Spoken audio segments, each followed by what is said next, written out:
Halo semuanya, kami dari kelompok akuntansi sektor publik Universitas Samratulangi Manado dengan pokok pembahasan kali ini yaitu budgeting penganggaran sektor publik dan jenis anggaran sektor publik dengan dosen pengampu Ner Hence Rudi Wokas.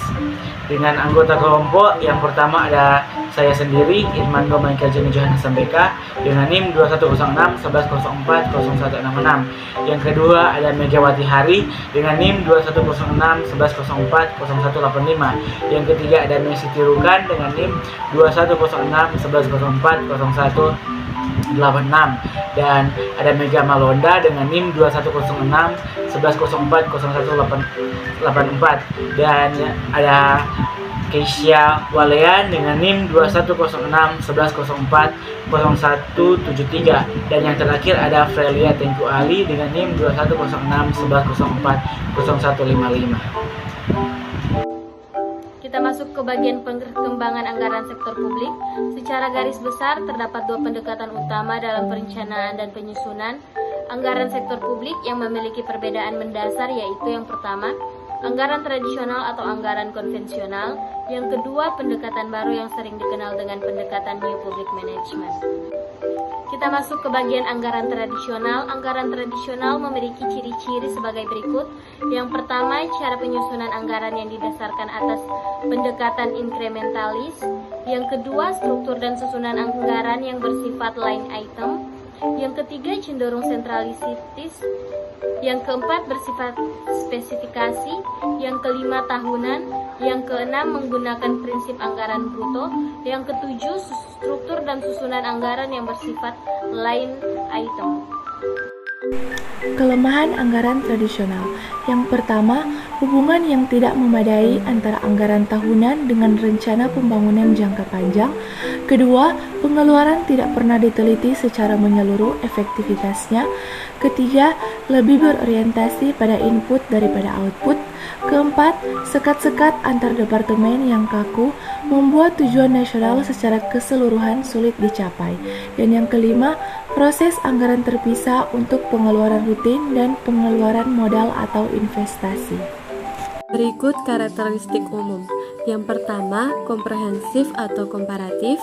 Yang kedua, terintegrasi dan lintas departemen. Yang ketiga, proses pengambilan keputusan yang rasional. Keempat, berjangka panjang.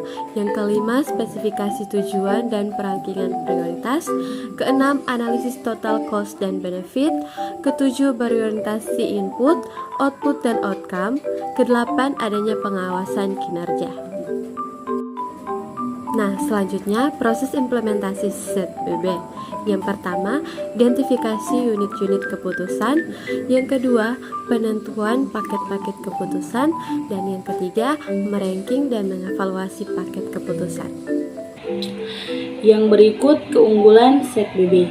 Yang pertama, dapat menghasilkan alokasi sumber daya secara lebih efisien. Yang kedua, fokus pada value for money. Yang ketiga, mempermudah untuk mengidentifikasi terjadinya inefisiensi dan ketidakefektifan biaya. Yang keempat, meningkatkan pengetahuan dan motivasi staf dan manajer. Dan yang kelima, meningkatkan partisipasi manajemen level bawah dalam proses penyusunan anggaran.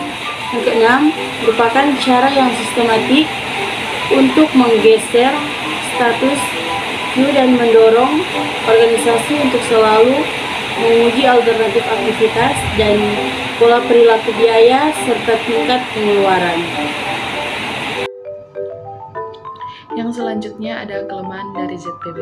Yang pertama, prosesnya memakan waktu lama, terlalu teoritis dan tidak praktis.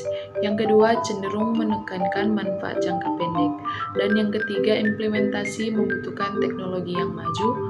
Dan yang keempat, masalah besar yang dihadapi ZBB adalah pada proses meranking dan mereview paket keputusan. Dan yang terakhir ada implementasi ZBB menimbulkan masalah keperilakuan dalam organisasi.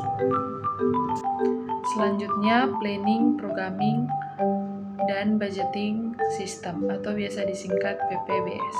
PPBS merupakan teknik penganggaran yang didasarkan pada teori sistem yang berorientasi pada output dan tujuan dengan penekanan utamanya adalah alokasi sumber daya berdasarkan analisis ekonomi. Nah, selanjutnya proses implementasi PPBS. Yang pertama itu menentukan tujuan umum organisasi dan tujuan unit organisasi dengan jelas. Yang kedua, mengidentifikasi program-program dan kegiatan untuk mencapai tujuan yang telah ditetapkan. Yang ketiga, mengevaluasi berbagai alternatif program dengan menghitung cost benefit dari masing-masing program. Yang keempat, pemilihan program yang memiliki manfaat besar dengan biaya yang kecil. Dan yang terakhir, alokasi sumber daya ke masing-masing program yang disetujui. Nah, yang berikut ada karakteristik PPBS. Yang pertama, berfokus pada tujuan dan aktivitas untuk mencapai tujuan.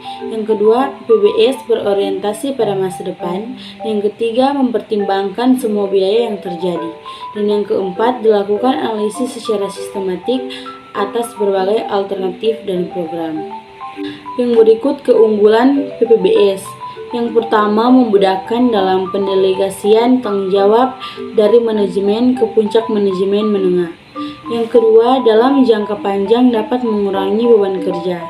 Dan yang ketiga, memperbaiki kualitas pelayanan melalui pendekatan sadar biaya dalam perencanaan program. Dan yang keempat, lintas departemen. Dan yang kelima, menghilangkan program yang overlapping atau bertentangan dengan pencapaian tujuan organisasi. Dan yang keenam, PPBS menggunakan teori marginal utility. Nah, selanjutnya kelemahan PPBS. Yang pertama itu PPBS membutuhkan sistem informasi yang canggih, ketersediaan antara data dan staf yang memiliki kapasitas yang lebih tinggi. Yang kedua, implementasi PPBS membutuhkan biaya yang cukup besar. Yang ketiga, PPBS sulit untuk diimplementasikan. Yang keempat, PPBS mengabaikan realitas politik dan realitas organisasi sebagaimana kumpulan manusia yang kompleks. Yang kelima, PPBS merupakan teknik anggaran. Yang keenam, pengambilan PPBS menghadapkan masalah teknis. Masalah utama penggunaan zero-based budget dan planning, programming, dan budgeting system. Yang pertama, bounded rationality. Kedua, kurangnya data untuk membandingkan semua alternatif. Ketiga, masalah ketidakpastian sumber daya, pola kebutuhan di masa depan, perubahan politik dan ekonomi. Keempat, pelaksanaan teknik tersebut menimbulkan beban pekerjaan yang berat. Kelima, kesulitan dalam menentukan tujuan dan perankingan program. Keenam, seringkali tidak memungkinkan untuk melakukan perubahan program secara cepat dan tepat. Ketujuh, terdapat hambatan birokrasi dan perlawanan politik yang besar untuk berubah atau resistance to change. Ke-8, pelaksanaan teknik tersebut sering tidak sesuai dengan proses pengambilan keputusan politik. Dan yang ke-9, pemerintah beroperasi dalam dunia yang tidak rasional.